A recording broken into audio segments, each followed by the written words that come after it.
in association with mutual funds. सही है।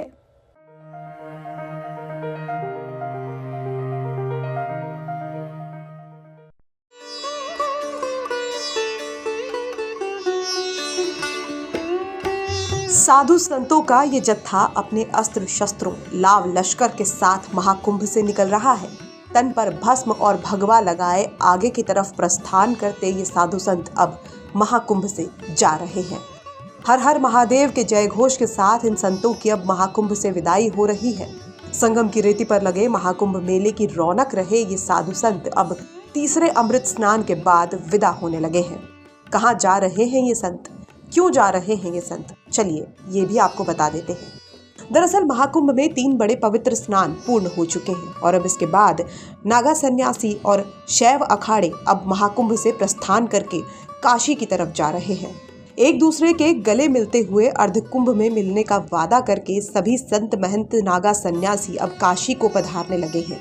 इसी क्रम में निरंजनी अखाड़े के श्री महंत ने अपने अन्य संतों महंतों के साथ पूजा पाठ किया और दही चावल कड़ी पकौड़ा खाया और फिर इसके बाद अपने इष्ट देवता को लेकर वो महाकुंभ से निकल गए हैं। इसके बाद ये संत काशी के लिए रवाना हो गए। संतों ने ईश्वर और माँ गंगा से विश्व कल्याण की कामना भी की। अब ये संत सन्यासी काशी में मसाने की होली और महाशिवरात्रि में शामिल होंगे। इसके बाद वो अपने अपने गंतव्य की तरफ वहां से चले जाएंगे। इसको लेकर जब हमने बात की अग्नि अखाड़ा के राष्ट्रीय महामंत्री सोमेश्वरानंद ब्रह्मचारी से, तो सुनिए उन्होंने क्या कुछ कहा। और हमारा दिव्य कुंभ और भव्य कुंभ जो है विशाल रूप से होता है। अब कुंभ समापन की ओर है। अब समापन का हम कहें तो हमारे शैव अखाड़े जो है यहाँ 3 अमृत स्नान जो हमारे हुए, शाही स्नान जो हुए हमारे, उसमें मकर संक्रांति, मौनी अमावस्या और वसंत पंचमी, ये तीनों स्नान के पश्चात अब हम जो है यहाँ से प्रस्थान करेंगे। आज हमारे यहाँ अग्नि अखाड़े में कड़ी पकौड़ी का कार्यक्रम था, जिसे हम लोग आज कहेंगे तनी ढीली करना कहते हैं। हम लोगों ने जो चारों दिशाओं में भगवान आदि शंकराचार्य के द्वारा 4 जगत गुरु स्थापित हैं, उनके सूचक हमारे धर्मध्वज से 4 तनियां जो बंधी होती हैं, आनंद स्वरूप प्रकाश चैतन्य, चारों ब्रह्मचारियों के द्वारा और पदाधिकारियों के द्वारा चारों तनियों का पूजन करके आज हमने जो है समापन का आगाज किया है। समापन हुआ है कुंभ का और हमारी कड़ी पकौड़ी हुई है। तो पहले खिचड़ी होती है और कड़ी पकौड़ी का मतलब होता है, कहते हैं कड़ी पकौड़ी बेसन की और रास्ता पकड़ो स्टेशन की।